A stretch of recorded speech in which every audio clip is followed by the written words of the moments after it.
Olá, meus amigos. Vamos dar continuidade na nossa disciplina de prática processual penal. Nas unidades 1 e 2, nós fizemos uma breve consideração acerca do histórico do direito penal, falamos sobre alguns princípios primordiais desta matéria que abrange também o direito processual penal. Falamos algumas considerações acerca dos ritos procedimentais, das características da ação penal, inquérito policial e sentença.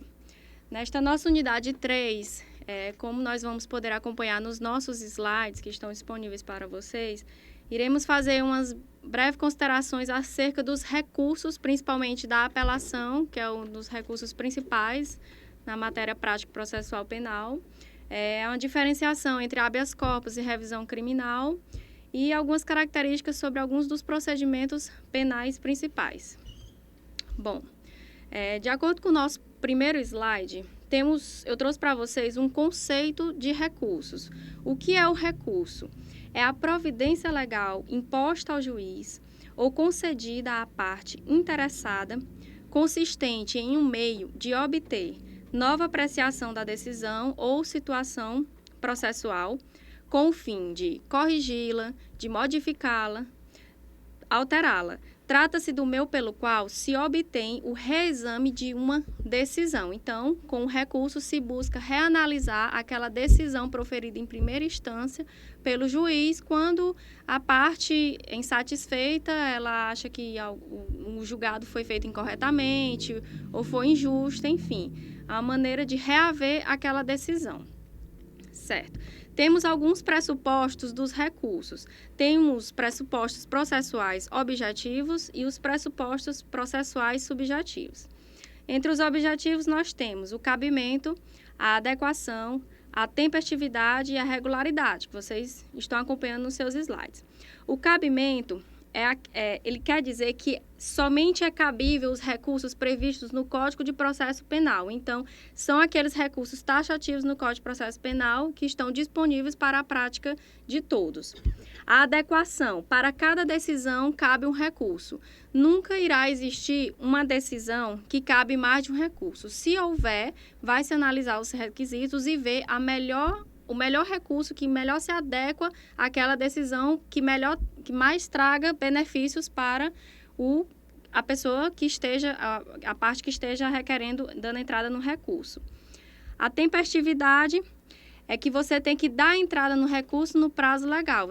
Cada recurso ele tem seu prazo, em média de 5 dias, alguns são de 10 dias, 15 dias, que vocês puderam acompanhar na matéria de processual penal de vocês. O fato é que vocês têm que dar entrada em cada recurso dentro do seu prazo legal. E a regularidade é que cada recurso ele tem que cumprir as suas formalidades legais. Não pode fugir daquelas regras legais, senão ele vai ser intempestivo, ou ele vai ser inválido, ou ele vai ser nulo. Entre os pressupostos processuais subjetivos, temos 2, que é o interesse jurídico e a legitimidade. O interesse jurídico é aquele que somente a parte entra quando ela tiver interesse. Ela não pode entrar no recurso sem um interesse jurídico naquela decisão. Ela entra porque ela está insatisfeita, porque ela quer modificar, porque ela quer alterar aquela primeira decisão. E a legitimidade, que é que o recurso ele deve ser interposto pela parte correspondente no processo.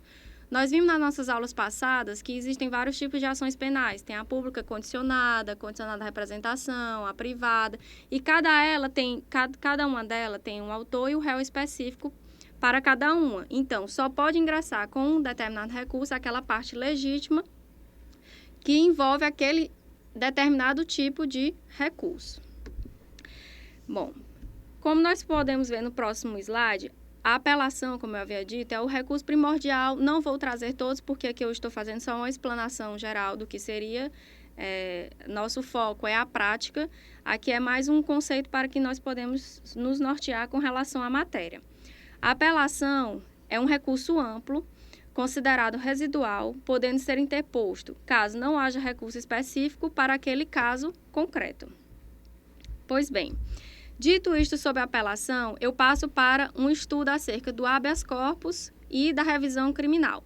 O habeas corpus e a revisão criminal, eles são muito parecidos entre si. São poucas e específicas as características que distinguem um do outro. Como nós podemos acompanhar no nosso slide, o habeas corpus, ele é uma ação de impugnação autônoma. O que é isso? Ele não é um processo. Assim como a revisão criminal, ela também é uma ação de impugnação autônoma, ou seja, também não é um processo. O habeas corpus, quem possui legitimidade para impetrar, para adentrar com o habeas corpus? Qualquer pessoa. Por isso que se diz, como nós podemos ver no slide, que ele possui uma legitimidade plena, que pode ser impetrado por qualquer pessoa. Já a revisão criminal, ela tem a legitimidade para se impetrar com a revisão criminal é apenas do réu ou do seu representante legal. Essa é a primeira distinção básica entre o habeas corpus e a revisão criminal. Enquanto a legitimidade é plena, qualquer um pode impetrar, a revisão criminal, a legitimidade é apenas do réu ou do seu representante legal. Qual é o objetivo do habeas corpus? É unânime, é muito conhecido entre todos nós, garantir a liberdade de ir e vir. E qual é o objetivo da revisão criminal? É reparar um erro judiciário. O que seria um erro judiciário? Como podemos ver, o erro judiciário é quando a sentença condenatória for contrária ao texto expresso da lei penal ou à evidência dos autos, ou quando a sentença condenatória se fundar em depoimentos comprovadamente falsos, quando, após a sentença, se descobrirem novas provas de inocência do condenado ou de circunstância que determine ou autorize diminuição especial de pena. Se uma decisão ela contiver qualquer um desses pontos que nós lemos agora, vai caber revisão criminal. A diferença, quem irá impetrar, se é o réu ou se é qualquer pessoa. Se houver a possibilidade de ser impetrado por qualquer pessoa, o interessante seria que seja usado o habeas corpus, se não, a revisão criminal.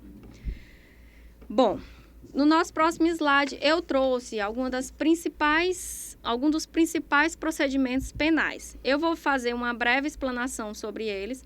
Vocês podem acompanhar na nossa apostila o modelo de cada um. É interessante que também, no momento, cada um esteja com sua apostila aberta para, a partir do momento que a gente for lendo sobre cada um, vocês corram o olho do modelo a ser utilizado para cada tipo de procedimento penal. O primeiro procedimento penal que eu trouxe foi o do relaxamento de prisão em flagrante. O que seria? Ocorre quando o seu motivo se deu fora das hipóteses legais ou quando há um vício na elaboração do auto de prisão em flagrante. Fora das hipóteses legais, por quê? Porque, como nós vimos, o recurso tem um dos seus pressupostos objetivos é o da legalidade que ele tem que, da formalidade que ele tem que seguir as regras previstas em lei. Então, quando se der fora das hipóteses legais ou quando há um vício de elaboração no auto de prisão em flagrante, você poderá utilizar o relaxamento de prisão em flagrante. Quais são as hipóteses de prisão em flagrante que vocês devem ter visto no processo penal? O flagrante próprio, o flagrante impróprio e o flagrante presumido. Outro procedimento penal é a chamada liberdade provisória. O que seria a liberdade provisória? É o direito do acusado de aguardar o curso do processo em liberdade. Se o acusado cumprir todas as formalidades legais e caber na hipótese de liberdade provisória, o advogado poderá estar impetrando com este procedimento penal, para que ele aguarde o curso do processo em liberdade. Outro procedimento penal é a revogação de prisão preventiva. O que seria essa revogação? Uma vez tendo sido imposta a prisão preventiva e temporária, não há mais a possibilidade de se requerer a liberdade provisória, e sim a revogação. Então, qual é a diferença?